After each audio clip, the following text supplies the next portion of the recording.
For the past few years, everyone is being obsessed with dark mode. It is straightforward. If you are an app developer in 2025, you have definitely got hordes of users demanding a dark mode as soon as possible. But what if I tell you that despite its popularity, dark mode is actually problematic? We can define dark mode as having a dark or a black background with white or light text. The opposite of classic mode that is dominating computing and even paper for decades. Yeah, when it comes to printing, very few dark modes holds up. Sure, that will make some expensive copies. Originally, the first screens were by their first construction in dark mode. These were cathode ray tube displays. To make them work, electron beams were fired at a phosphorescent screen, and the phosphor in the cathode ray tube was green. So you had a green screen on a black background. So actually, when you're using dark mode, you are not trendy at all. You are a total nostalgic. Those developers that prefer using their terminal in black and green. But then, why did we switch to light mode? Black mode was perfectly fine. Can you imagine the matrix in light mode?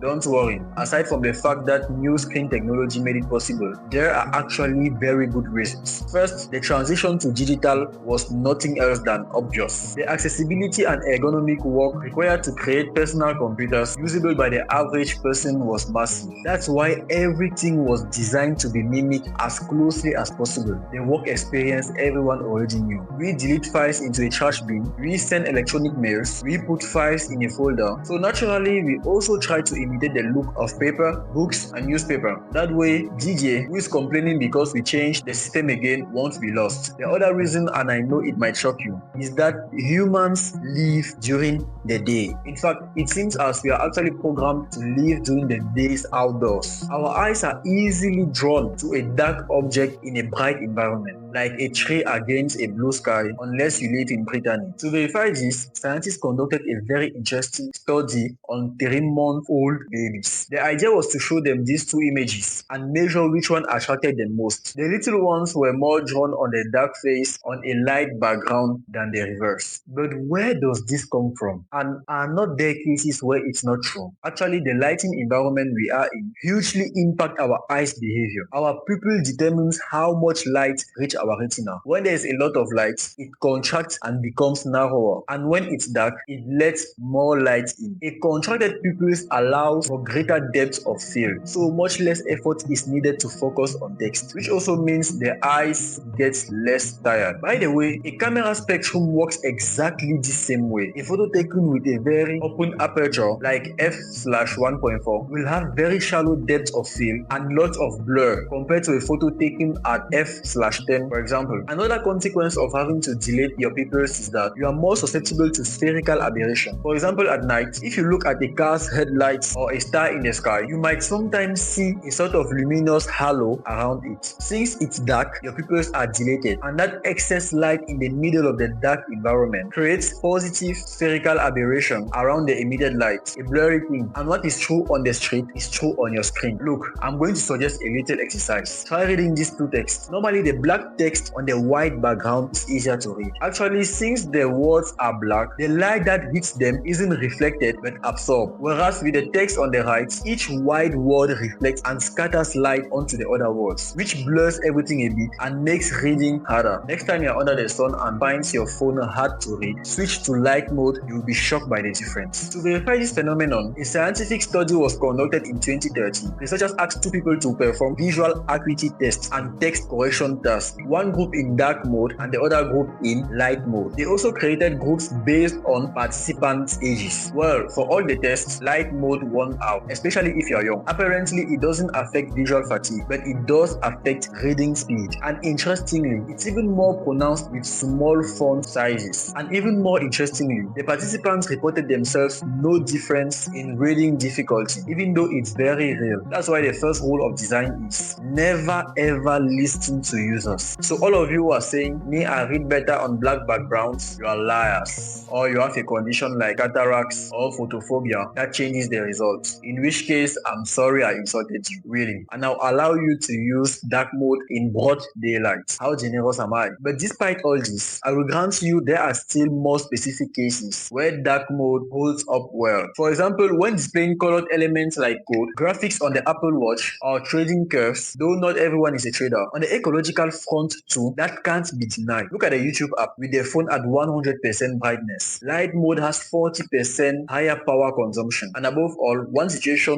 where dark mode is strongly recommended in the evening, and not just because it's less blinding. Actually, a black background emits far less blue light, far less light in general, really, which prevents your brain from thinking it's daytime. If you're about to go to bed, it's much better for your sleep, and it's less ugly than those hideous red backgrounds in night mode. That's why Netflix or Disney are in dark mode by default. There is also obviously personal taste, but if you're making an app for the public, remember it's better to avoid setting dark mode as the default. So to sum it all up, dark mode is not magical, eye-saving miracle people think it is. Sure, it looks cool, it drinks a little less battery, and at night it keeps your brain from screaming it's daytime. But during the day, for productivity, for readability, for your eyes trying to focus like camera lens, light mode still wins, and science backs it up. Dark mode has its users, light mode has its strength, and the truth is, there is no universal best mode, only the best mode for your environment. So next time you switch modes, don't think about what's trendy, think about what's actually comfortable and useful for you. If you enjoy diving into the science and history behind this modern debate, smash that like button, subscribe, and tell me in the comments, are you team light mode or team dark mode, and why? Thanks for watching, stay curious, and see you in the next video. Ciao.